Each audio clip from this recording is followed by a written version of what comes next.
Bulletin के आगाज में आपको खबर दें कि बलूचिस्तान असम्बली के अपोजिशन अरकान आइंदा बजट में मुबैना तौर पर नजरअंदाज करने पर सरापा एहतजाज। पुलिस और अपोजिशन अरकान में तसादुम हुआ। पुलिस ने बख्तरबंद टकराकर एक गेट तोड़ दिया।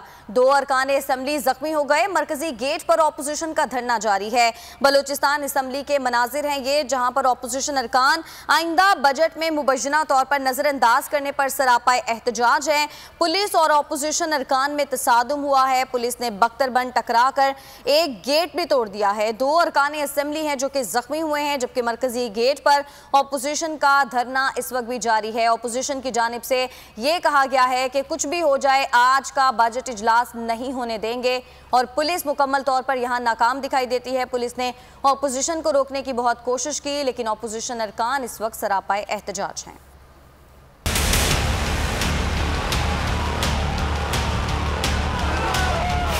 बलूचिस्तान असम्बली के अरकान बजट इजलास में रुकावट बन गए।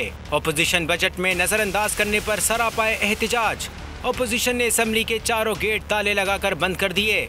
मरकजी गेट पर अपोजिशन अरकान का धरना, नारेबाजी। पुलिस एहलकारों और अपोजिशन अरकान में धक्कम पेल। पुलिस ने बख्तरबंद टकराकर एक असम्बली का गेट बंद कर दिया। चौकीदार की कुर्सी पर भी अपोजिशन रुकन बैठ गए। मलिक सिकंदर एडवोकेट ने किसी को अंदर नहीं जाने देंगे का नारा लगाया। अपोजिशन अरकान ने नमाज जुम्मा भी कैंप के अंदर अदा की। असम्बली का गेट बंद होने से साले भूतानी और दीगर अरकान वापस चले गए। अपोजिशन का कहना है कि आइंदा बजट के हवाले से उन्हें एतमाद में नहीं लिया गया, उन्हें दीवार से लगाया जा रहा है।